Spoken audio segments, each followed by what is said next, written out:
আসসালামু আলাইকুম বন্ধুরা। গল্পের শুরুতে আমরা জুনু নামের একটি ছেলেকে দেখতে পাই। সে তখন নিজের রুমে বসে ভিডিও গেম খেলছিল এবং তার লাইভ স্ট্রিমও চলছিল।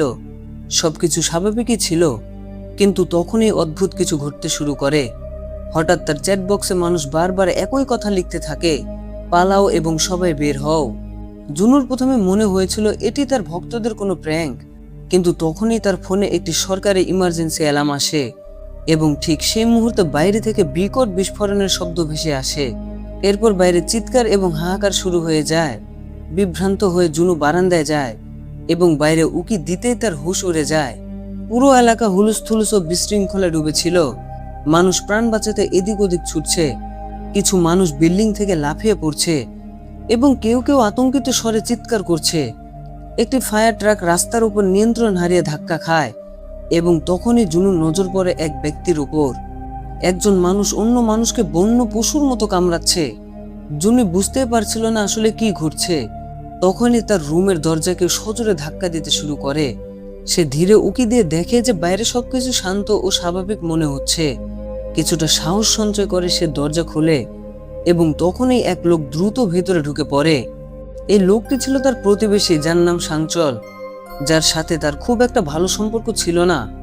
জুনু ভয় পেয়ে তাকে চলে যেতে বলে, কিন্তু সাংচল অনুরোধ করে বলে যে তার মাত্র 1 মিনিটের জন্য বাথরুম ব্যবহার করতে হবে। এতে জন্য ইতস্তত বোধ করলেও অনুমতি দেয়। এরপর সে টিভি চালু করে এবং তখনই আসল সত্য জানতে পারে। একটি অদ্ভুত এবং বিপজ্জনক ভাইরাস পুরো শহরে ছড়িয়ে পড়েছে। এই ভাইরাস মানুষকে বিপজ্জনক জম্বিতে পরিণত করে দেয় এবং কেউ কাউকে কামড়ালে সেও সংক্রমিত হয়ে জম্বি হয়ে যায়। এটি শোনা মাত্র জুনুর নজর সাংচলের রক্তাক্ত কাপড়ের উপর পড়ে। এখন তার সন্দেহ আরো ঘনীভূত হয়। সে সঙ্গে সঙ্গে একটি ছুরি তুলে নেয় এবং চিৎকার করে সাংচলকে বলে, পালাও এখান থেকে, এখনই বাইরে বের হও। কিন্তু সাংচল বারবার বলছিল যে সে ঠিক আছে। কিন্তু হঠাৎ তার চোখ লাল হতে শুরু করে এবং তার চেহারা বদলে যেতে থাকে। সে ধীরে ধীরে জম্বিতে পরিণত হচ্ছিল। রাগ এবং ভয়ে জুনু পুরো শক্তি দিয়ে তাকে বাইরে ধাক্কা দিয়ে বের করে দেয় এবং সঙ্গে সঙ্গে দরজা বন্ধ করে দেয়। কিন্তু সে এখনো স্বস্তির নিঃশ্বাস ফেলার সুযোগ পায়নি, কারণ আরেক নতুন বিপদ দানা বেঁধেছিল। তার শোরগোলের কারণে আশেপাশের জম্বিরা সতর্ক হয়ে গিয়েছিল এবং বাইরে দাঁড়িয়ে থাকা সাংচল, যে এখন পুরোপুরি জম্বি হয়ে গেছে, তাকে সেখানে অন্য এক জম্বি এসে নির্মমভাবে মেরে ফেলে। এই দৃশ্য দেখে জুনুর অবস্থা খারাপ হতে শুরু করে। তার চোখের সামনে যা ঘটেছিল তা কোনো ভয়াবহ দুঃস্বপ্নের চেয়ে কম কিছু ছিল না।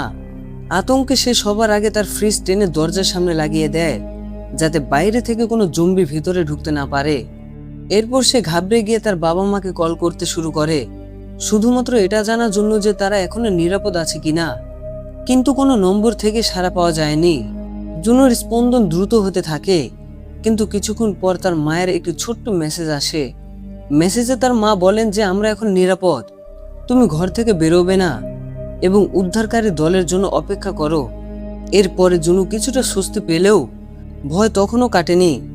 রাত হলে সে তার কাছে থাকা খাবারের মজুদ পরীক্ষা করে দেখে খুব অল্প খাবার বাকি ছিল। প্রথমে সে খাবারগুলোকে 7 ভাগে আগে ভাগ করে, যাতে কয়েকদিন চালানো যায়। কিন্তু পরে আবার ভাবলো উদ্ধারকারী দল আসতে হয়তো অনেক সময় লাগতে পারে, তাই সে সেই খাবারগুলোকে 9টি ছোট ছোট ভাগে ভাগ করে ফেললো। এখন তার কাছে শুধু আশা এবং সামান্য কিছু খাবার বাকি ছিল। পরবর্তী সকালে সে ইন্টারনেট চালু করে পৃথিবীর অবস্থা জানার জন্য। সেখানে সে এমন কিছু মানুষের ভিডিও পায় যারা সাহায্যের জন্য করুণভাবে চিৎকার করছিল এবং কাঁদছিল। সে একা ছিল না, কিন্তু এটি দেখা আরো বেশি ভয়ঙ্কর ছিল। এতে অনুপ্রাণিত হয়ে জুনু নিজের মোবাইল দিয়ে একটি ভিডিও রেকর্ড করে, একটি অনুরোধ যাতে হয়তো কেউ তার আওয়াজ শুনতে পায়। কিন্তু সময়ের সাথে সাথে তার আশাও ভাঙতে শুরু করে। কিছু মানুষ তো লাইভ স্ট্রিম করা অবস্থাতে মারা যাচ্ছিল। সে বুঝে গিয়েছিল যদি কেউ সাহায্য করা থাকতো তবে হয়তো এতক্ষণে চলে আসতো, কিন্তু এখনো পর্যন্ত কেউ আসেনি। তখনই তার নজর রুমে রাখা একটি ছোট্ট ড্রোনের উপর পড়ে। তাৎক্ষণিক তার মাথায় একটি বুদ্ধি চলে আসে। সে দ্রুত ড্রোনের সাথে মোবাইল ফোন কানেক্ট করে এবং সেটিকে অ্যাপার্টমেন্টের বাইরে পাঠায়, আশেপাশে কি চলছে তা দেখার জন্য। ড্রোন ক্যামেরা থেকে পাওয়া দৃশ্য ছিল অত্যন্ত ভয়াবহ। পুরো বিল্ডিং এবং কলোনি একটি যুদ্ধক্ষেত্রে পরিণত হয়েছে। চারিদিকে রক্ত, চিৎকার আর শুধু জম্বি আর জম্বি। জুনুর মনে হচ্ছিল বেঁচে থাকার আর কোনো আশা অবশিষ্ট নেই। ক্লান্ত হয়ে নিজেকে কিছুটা রিল্যাক্স করার জন্য সে আবার তার সেই গেমটি শুরু করার চেষ্টা করে যা সে আগে খেলছিল। কিন্তু লগ ইন করতে স্ক্রিনে লেখা আসে সার্ভার ডিসকানেক্টেড। মনে হচ্ছিল ইন্টারনেটে এবার হার মানতে শুরু করেছে। হয়তো বাইরে ছড়িয়ে পড়া জম্বি অ্যাটাক সার্ভার সিস্টেমকেও ধ্বংস করতে শুরু করেছিল। গেম শুরু হলো না, এমনকি ভিডিওগুলো ওপেন হলো না। তাই জন্য ভাবলো একটু ঘুমিয়ে নেওয়া যাক। কিন্তু রাত 2:30 নাগাদ হঠাৎ নিচ থেকে আসা কিছু অদ্ভুত আওয়াজে তার ঘুম ভেঙে যায়। কিছুটা দুশ্চিন্তা ও কৌতূহল নিয়ে সে জানালার কাছে যায় এবং নিচে উকি দেয়। তখনই তার কানের পাশ দিয়ে একটি বন্দুকের গুলি বেরিয়ে যায়। কিন্তু এরপর সে যা দেখলো তা আরো বেশি চমকপ্রদ ছিল। একজন নারী পুলিশ অফিসার একা একা জঙ্গিদের সাথে লড়াই করছিল। সেই অফিসার সাহসী ছিলেন এবং ভয়কে তোয়াক্কা না করে জম্বিদের মারছিল, কিন্তু প্রতিটা গুলির শব্দ অন্য জম্বিদের তার দিকে টেনে আনছিল। তখনই তার বন্দুকের গুলি ফুরিয়ে যায়। যেই তিনি আবার বন্দুক রিলোড করার চেষ্টা করলেন, ঠিক তখনই একটি জম্বি তার উপর ঝাঁপিয়ে পড়ে এবং তাকে মাটিতে ফেলে দেয়। এখন সেই অফিসার পুরোপুরি একা হয়ে পড়েছিলেন। অনেকগুলো জম্বি তার উপর ঝাঁপিয়ে পড়ে তাকে ছিঁড়ে খাচ্ছিল। হার মেনে তিনি নিজেই নিজের জীবন শেষ করে দিতে যাচ্ছিলেন, কিন্তু সেই সুযোগও তিনি পেল না। দুটি জম্বি তার হাত ধরে তাকে টেনে বিল্ডিং এর পার্কিং এর দিকে নিয়ে যায়। সেখানে আগে থেকে আরো অনেক জম্বি লুকিয়ে ছিল। এই দৃশ্য দেখে জুনোর চোখ ভিজে যায়। সে এসব চুপচাপ দেখতে পারছিল না, তাই সে তার সর্বশক্তি দিয়ে চিৎকার করতে শুরু করে, শুধুমাত্র যাতে জম্বিরা সে মহিলার উপর থেকে মনোযোগ সরিয়ে তার দিকে এগিয়ে আসে। কিন্তু ততক্ষণে অনেক দেরি হয়ে গিয়েছিল। না সে মহিলা বাঁচতে পারে আর না তার চেষ্টা সফল হয়। কিন্তু এখন এক নতুন বিপদ জুনু দরজা পর্যন্ত পৌঁছে গিয়েছিল। হঠাৎ একটি জোরালো বিস্ফোরণের মতো শব্দ হলো। দরজার পেছনে রাখা ফ্রিজটি সজোরে নড়তে শুরু করে। কেউ বাইরে থেকে সেটিতে লাথি মারছিল এবং সে আর কেউ নয়, সেই ভয়ঙ্কর জম্বিটি যে আগে তার প্রতিবেশী শামচুলকে মেরেছিল। এখন সে সরাসরি জুনুর দিকে আসছিল। ঘাবড়ে গিয়ে জুনু সঙ্গে সঙ্গে ফ্রিজটিকে আবার দরজার সাথে ঠেসে ধরার চেষ্টা করে, কিন্তু সে জম্বিটি এত শক্তিশালী ছিল যে সে যে কোনো মুহূর্তে দরজা ভেঙে ফেলতে পারত। এরই মাঝে জুনুর মাথায় একটি বুদ্ধি আসে। সে ভাবতে লাগে, এই জম্বি চালাক নয়, কিন্তু আমি তো চালাক। এই ভেবে জুনু দৌড়ে বারান্দার দিকে যায় এবং কিছু না ভেবে রেলিং থেকে নিচে ঝুলে পড়ে। এমনকি জম্বিও তাকে তাড়া করতে গিয়ে নিচে লাফ দেয়, কিন্তু সে সরাসরি উঁচু বিল্ডিং থেকে নিচে পড়ে যায়। এরপর জুনু কষ্ট করে বারান্দা দিয়ে উপরে উঠে আসে। আরো একবার সে মৃত্যুর মুখ থেকে অল্পের জন্য বেঁচে ফিরল। এরপর জুনু বারান্দা দিয়ে নিচে তাকাতে তার মন পুরোপুরি ভেঙে যায়। যাকে সে বাঁচাতে চেয়েছিল, সেই সাহসী নারী পুলিশ অফিসার এখন নিজেই জম্বি হয়ে গেছে। তাকে দেখে মনে হচ্ছিল যেন মানবতা এই লড়াইয়ে হেরে গেছে। এখন জুনু ভেতর থেকে পুরোপুরি ভেঙে পড়েছিল এবং সে তার দরজাকে আরো মজবুতভাবে বন্ধ করে দেয়, যেন সে নিজেকে এই ভয়ঙ্কর পৃথিবী থেকে পুরোপুরি বিচ্ছিন্ন করে নিতে চায়। বাইরের দুনিয়ার সাথে যুক্ত হওয়ার সব আশা সে ছেড়ে দেয়। এখন তার জীবন কেবল 4 দেয়ালের মধ্যে সীমাবদ্ধ হয়ে যায়। সে তার বাবার পুরনো মদের বোতল বের করে ধীরে ধীরে পান করতে শুরু করে। খিদে লাগলে সঙ্গে সঙ্গে নুডলস খেয়ে নেয়, ক্লান্ত হয়ে পড়লে ঘুমিয়ে পড়ে এবং যখন মন ভেঙে যায় তখন চুপচাপ যন্ত্রণা সহ্য করে কান্নাকাটি করে। এক অদ্ভুত নীরবতা এখন তার জীবনের অংশ হয়ে দাঁড়িয়েছিল, কিন্তু ওই নীরবতা বেশিক্ষণ স্থায়ী হতে পারেনি। ধীরে ধীরে তার কাছে থাকা খাবার ও পানীয় শেষ হতে শুরু করে। এখন অবস্থা আগের চেয়েও খারাপ হয়ে গিয়েছিল। তার মনে হতে লাগলো যে তার শেষ সময় খুব কাছে। কিন্তু তখনই ভাগ্য শেষবারের মতো তাকে ডাক দেয়। তার মোবাইলে মায়ের একটি ভয়েস মেসেজ আসে এবং আশার একটি ক্ষীণ আলো দেখা দিল, কিন্তু সিগন্যাল খুব দুর্বল ছিল। সে মেসেজটি প্লে হচ্ছিল না। তখন জুনু একটি বড় ঝুঁকি নিল। সে তার অ্যাপার্টমেন্টের বারান্দা দিয়ে বাইরে ঝুলে পড়ল, শুধুমাত্র যাতে মোবাইলে একটু ভালো নেটওয়ার্ক পাওয়া যায়। কোনোভাবে সে সিগন্যাল পেয়েই গেল, কিন্তু সেই মেসেজে সে যা শুনল তা তার আত্মা পর্যন্ত হিম করে দিল। মেসেজে তার মা এবং বাবার আত্মচিৎকার রেকর্ড ছিল। জম্বিরা তাদের উপর হামলা করেছিল। জুনু কেবল শুনেই গেল, সে কিছুই করতে পারল না। সে শুধু কাঁদতে লাগলো।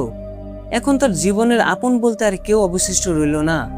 বাবা মায়ের মৃত্যুর খবর তাকে ভেতর থেকে ভেঙে দিল। তার মনে হলো বেঁচে থাকার আর কোনো কারণই নেই, কিন্তু হার না মেনে সে নিজের ভেতরের যন্ত্রণা বাইরে বের করার সিদ্ধান্ত নিল। সে রাগ ও দুঃখে আচ্ছন্ন ছিল। সে দরজা খুলে সামনে থাকা জম্বির উপর হামলা করে বসলো। সে ইচ্ছে করে অনেক শব্দ করলো যাতে আরো জম্বি তার দিকে ধেয়ে আসে, কিন্তু যখন কোনো প্রতিক্রিয়া হলো না তখন সে ধীরে ধীরে সামনে এগোতে শুরু করলো। যেই সে কিছুটা সামনে এগোলো, সামনে থেকে জম্বিদের একটি বিশাল পাল তার দিকে দৌড়ে এলো। জুনো প্রস্তুত থাকলেও ভেতর থেকে প্রচন্ড ভয় পাচ্ছিল। সে পাগলের মতো দৌড়াতে শুরু করলো। এখন সে সেখান থেকে পালিয়ে এক জায়গায় লুকিয়ে থাকলো। শ্বাস রোধ করে সে চুপচাপ বসে রইল। জম্বিরা তার পাশ দিয়ে চলে গেল, কিন্তু তাকে খেয়াল করেনি।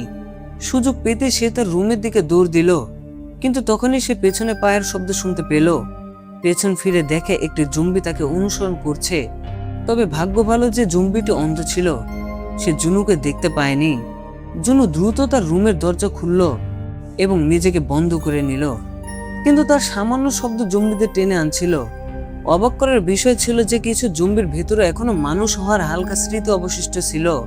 তারা দরজা খোলার চেষ্টা করতে লাগলো, যেন নব ঘোরানোর অভ্যাস তাদের রয়ে গেছে।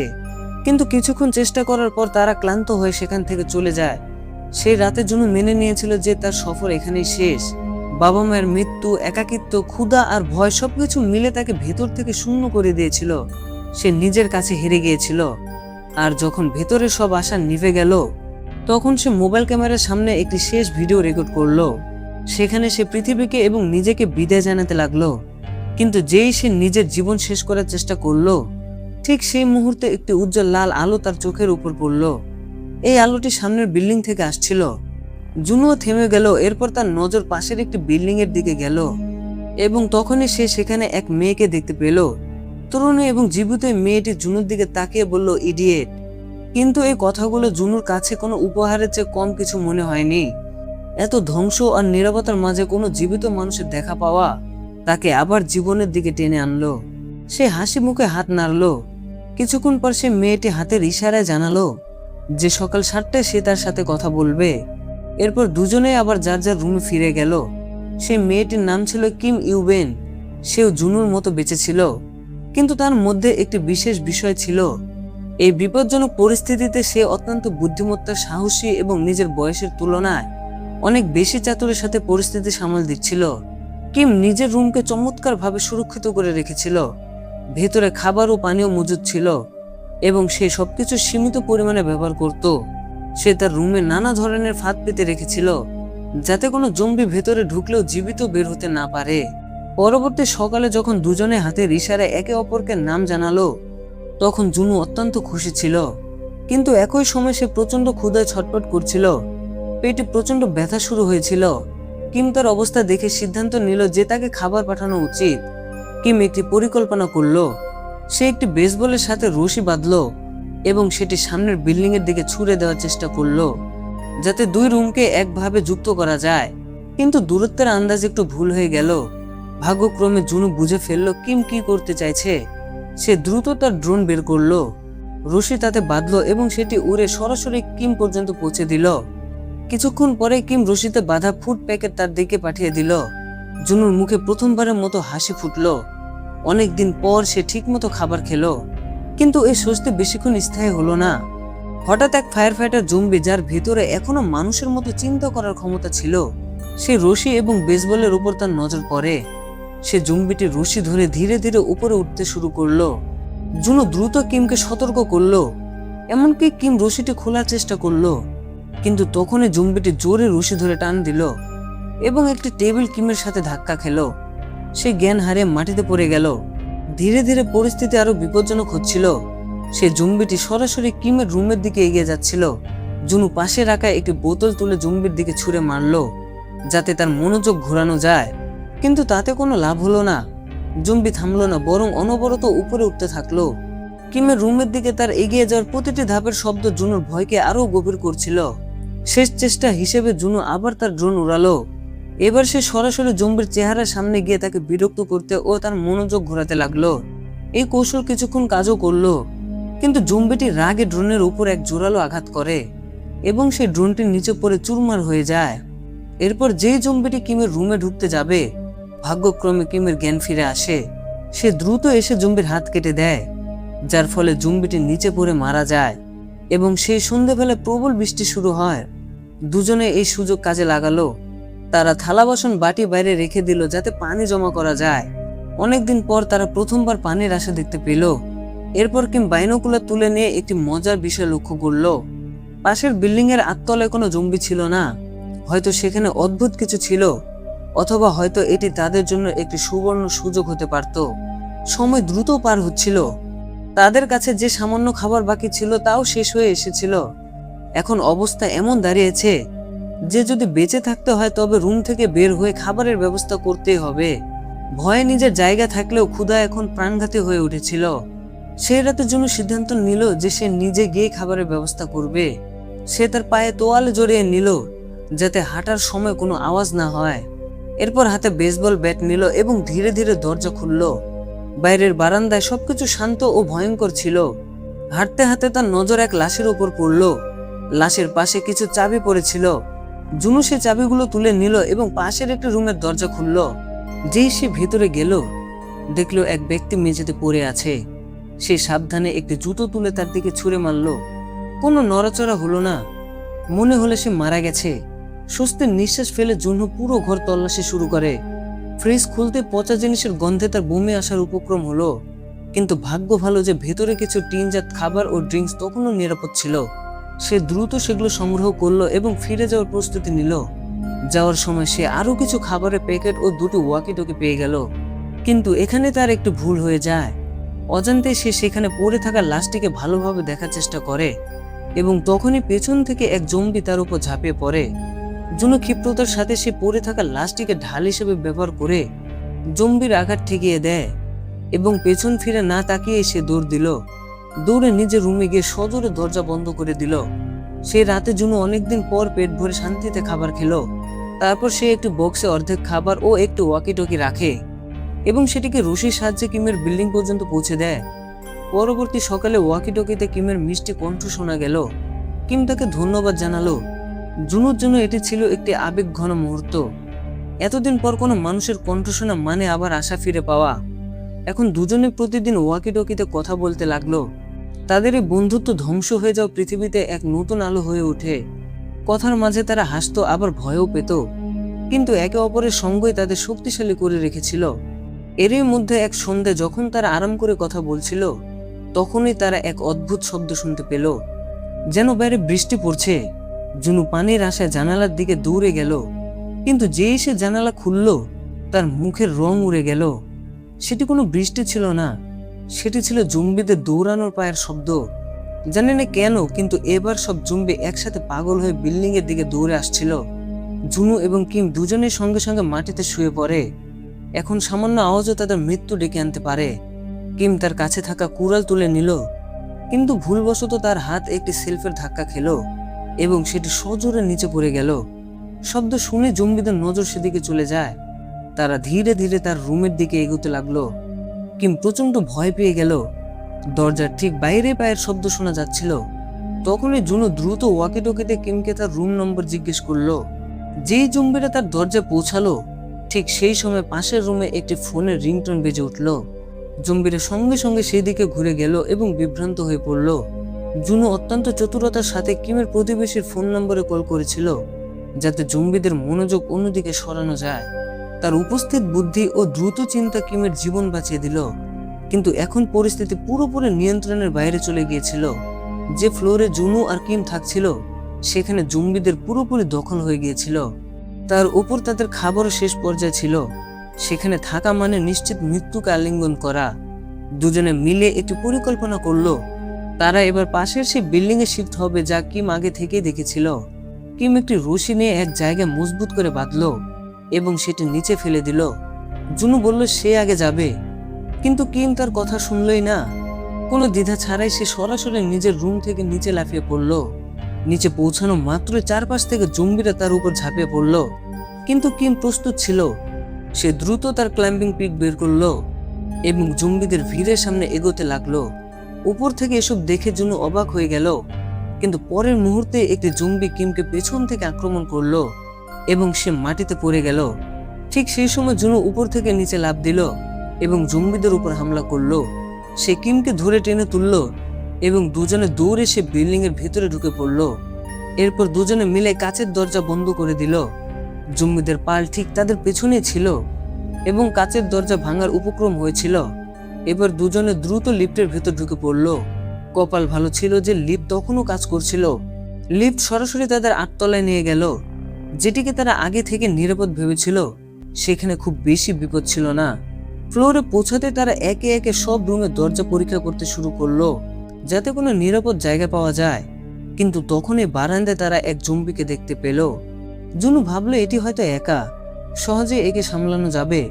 কিন্তু যেই সে সামনে এগুলো তখনই হঠাৎ অনেক জম্বির ভেতরে ঢুকে পড়লো। এখন অবস্থা একেবারে হাতের বাইরে চলে গেছে। কিম দ্রুত দরজা খোলার চেষ্টা করছিল, অন্যদিকে জুনু গেট ভেঙে জম্বিদের রাস্তা আটকানোর চেষ্টা করছিল। তখনই হঠাৎ একটি দরজা খুলে গেল এবং এক ব্যক্তি চোখের পলকে কিমকে ভেতরে টেনে নিল। কয়েক সেকেন্ডের মধ্যে ফ্লোরে একটি স্মোক গ্রেনেড ছোড়া হলো। তখন জুনু দৌড়ে সে ঘরের ভেতর চলে গেল। আপাতত দুজনে নিরাপদ ছিল, কিন্তু কিম তখনও সতর্ক ছিল, কারণ তার মনে ছিল এই ফ্লোরটি পুরোপুরি খালি ছিল। তবে এই লোক এখানে কোত্থেকে এলো? সেই লোকটি পানি নিয়ে এলো এবং বলল, ঘাবড়িও না, আমি তোমাদের অবস্থা বুঝতে পারছি। তার গলা শান্ত ছিল, কিন্তু তাকে নিজেও খুব ক্লান্ত দেখাচ্ছিল। যখন লোকটি এক ঢোকে পুরো পানি খেয়ে নিল, তখন কিম এবং জুনু ধীরে ধীরে পানি পান করতে শুরু করলো। তারপর সে খাবারের সরঞ্জাম বের করলো। দুজনে এত ক্ষুধার্ত ছিল যে খাবার দেখে ঝাঁপিয়ে পড়লো এবং লোকটি মৃদু হেসে বলল, আরাম করে খাও, আমি রেডিওতে শুনেছি উদ্ধারকারী দল পথেই আছে। এটি শুনে কিম আর জুনুর চোখে আশার আলো ফিরে এলো। এতদিন পর তাদের মনে হলো যে তারা সত্যি বাঁচতে পারে। কিন্তু তখনই কিম অদ্ভুত কিছু অনুভব করলো। সে রুমের চারিদিকে নজর বোলালো। দেয়ালে কিছু পরিবারের ছবি ছিল, কিন্তু তাদের কারোর সাথে সে লোকটির মিল ছিল না। সে বিভ্রান্ত হয়ে পড়ল এবং তখনই হঠাৎ জুনু তার পাশে অজ্ঞান হয়ে মাটিতে পড়ে গেল। কিম ঘাবড়ে গিয়ে চিৎকার করে উঠল, কিন্তু এখন তারও দৃষ্টি ঝাপসা হতে শুরু করলো এবং কয়েক সেকেন্ডের মধ্যে সেও মেঝেতে লুটিয়ে পড়ল। সেই রহস্যময় লোকটির আসল পরিচয় এবার সামনে আসতে চলেছে। যখন কিমের জ্ঞান ফিরল, সে নিজেকে একটি অদ্ভুত রুমে আবিষ্কার করলো। তার চোখের সামনে এক নারী ছিল, যাকে শিকল দিয়ে শক্ত করে বাঁধা ছিল। তার চোখ ছিল রক্তের মতো লাল এবং শরীর অদ্ভুতভাবে কাঁপছিল। তখনই কিম বুঝতে পারলো যে এটি আর কেউ নয়, বরং সে লোকটির স্ত্রী। সে লোকটি কোনোভাবে তার জম্বি স্ত্রীকে হারাতে চাইছিল না, তাই সে যখন সংক্রমিত হলো তখনও সে তাকে নিজের কাছে রেখেছিল। স্ত্রীর ক্ষুধা মেটানোর জন্য সে গোপনে বাকি জীবিত মানুষদের ধরে এনে তাকে খাইয়ে দিত, যাতে তার স্ত্রী কোনোভাবে বেঁচে থাকে। এখন কিমের সামনে আসল বিপদ শুধু জম্বি নয়, বরং মানুষের পাগলামিও। সে লোকটি বাইরে থেকে ধীরে ধীরে সেই রশিটি আলগা করতে লাগলো, যা দিয়ে তার জম্বি স্ত্রী বাঁধা ছিল। কিম জোরে জোরে চিৎকার করতে শুরু করলো। ভয়ে কাঁপতে কাঁপতে সে পিছিয়ে যাচ্ছিল। ঠিক সেই মুহূর্তে জুনু চোখ খুলে গেল। পরিস্থিতি বুঝতে পেরে সে টলতে টলতে নিজেকে সামলে নিয়ে বন্দুকটি সে লোকটির দিকে তাক করলো। কিন্তু সে লোকটি একদম শান্ত দাঁড়িয়ে ছিল, যেন সে সব আশা ছেড়ে দিয়েছে। তার চোখে ছিল কেবল ক্লান্তি আর হারের ছায়া। তখনই সে লোকটি রশি ছেড়ে দিল। জুনু সামনে এগিয়ে রশি ধরার চেষ্টা করলো, কিন্তু জম্বি এত শক্তিশালী ছিল যে কাবুই করা গেল না। রশি তার হাত থেকে ফসকে গেল এবং বিপদ আরো কাছ থেকে চলে এলো। ঘাবড়ে গিয়ে জুনু দরজা খোলার চেষ্টা করলো, কিন্তু দরজা ভেতর থেকে বন্ধ ছিল। পরের মুহূর্তে ঘরে এক যন্ত্রণাদায়ক চিৎকার প্রতিধ্বনি হলো এবং তারপর পুরো ঘর একদম নিস্তব্ধ হয়ে গেল। সে লোকটি দরজা খুলে ধীরে ধীরে ঘরের ভেতর গেল। তখনই সে লোকটি দেখে যে কিম তার স্ত্রীর মুখে কাপড় বেঁধে দাঁড়িয়ে আছে। এরপর কিম কাপড়টি ছেড়ে দেয়। তখনই সে জম্বিটি সে লোকটির উপর হামলা করে, কিন্তু সেই লোকটি তখনও নিজের জম্বি স্ত্রীকে সেই একই ভালোবাসা আর মায়া নিয়ে দেখছিল যেভাবে আগে দেখতো। কিম এসব আর সহ্য করতে পারলো না। সে বন্দুক তুলে এক সেকেন্ডও দেরি না করে দুজনকে সেখানেই শেষ করে দিল। কিন্তু সেই একটি গুলির শব্দ আশেপাশে সব জম্বিকে জাগিয়ে দিল। চারিদিক থেকে জম্বিরা সেই শব্দের দিকে ধেয়ে আসতে লাগলো। এখন তাদের সামনে কেবল দুটি পথ, হয় লড়াই করো অথবা মরার জন্য প্রস্তুত হও। কিন্তু এতগুলো জম্বির সাথে তারা লড়াই করতে পারবে না, তাই তারা নিজেদের জীবন নিজেরাই নেওয়ার কথা ভাবে। কিম আর জুনু একে অপরের দিকে তাকালো, হালকা একটু হাসলো এবং অস্ত্র তুলে নিল। কিন্তু ঠিক সেই সময় একটি হেলিকপ্টারের বিকট শব্দ এলো। তারা দৌড়ে জানালার দিকে গেল এবং তাদের চোখে আশার আলো ফিরে এলো। সত্যি একটি উদ্ধারকারী হেলিকপ্টার চলে এসেছে। এরপর তারা বিল্ডিং এর ছাদে যাওয়ার সিদ্ধান্ত নেয়। সাহস সঞ্চয় করে তারা দৌড় শুরু করলো এবং জম্বিদের ফাঁকি দিয়ে কোনোভাবে ছাদে উঠতে লাগলো। রাস্তায় পড়ে থাকা একটি সাইকেল জুনু জম্বিদের ভিড়ে ছুঁড়ে মারলো, যাতে তারা থেমে যায়। উপরে পৌঁছে তারা দরজা বন্ধ করে দিল। এরপরে জুনু এখানে কোনো হেলিকপ্টার দেখতে পায় না। এটি দেখে তারা দুজনে ঘাবড়ে যায়। তখনই জম্বিরা ছাদের দরজা ভেঙে তাদের দিকে আসতে শুরু করে। জুনু বন্দুক তুলে সে জম্বিদের উপর ফায়ার করতে থাকে, কিন্তু তখনই বন্দুকের সবগুলো গুলি ফুরিয়ে যায়, যার ফলে জুনু আর কিমের শেষ আশাটুকু নিভে যায়। কিন্তু ঠিক তখনই সেখানে উদ্ধারকারী দল চলে আসে এবং জম্বিদের উপর ফায়ার করতে শুরু করে। এরপর জুনু এবং কিম হেলিকপ্টারের ভেতরে উঠে যায় এবং উদ্ধারকারী দল তাদের দুজনকে নিয়ে নিরাপদ জায়গায় চলে যায়। আর এভাবে তারা দুজন মৃত্যুর মুখ থেকে বেঁচে ফিরে আসে। আর এখানেই আজকের এই অসাধারণ সিনেমাটি শেষ হয়। তো বন্ধুরা, যদি তোমাদের ভিডিওটি পছন্দ হয়ে থাকে তবে একটি লাইক করে চ্যানেলটি সাবস্ক্রাইব করে পাশে থাকবে। দেখা হবে পরবর্তী নতুন কোনো ভিডিওতে। ততক্ষণ আমি বিদায় নিচ্ছি। আল্লাহ হাফেজ।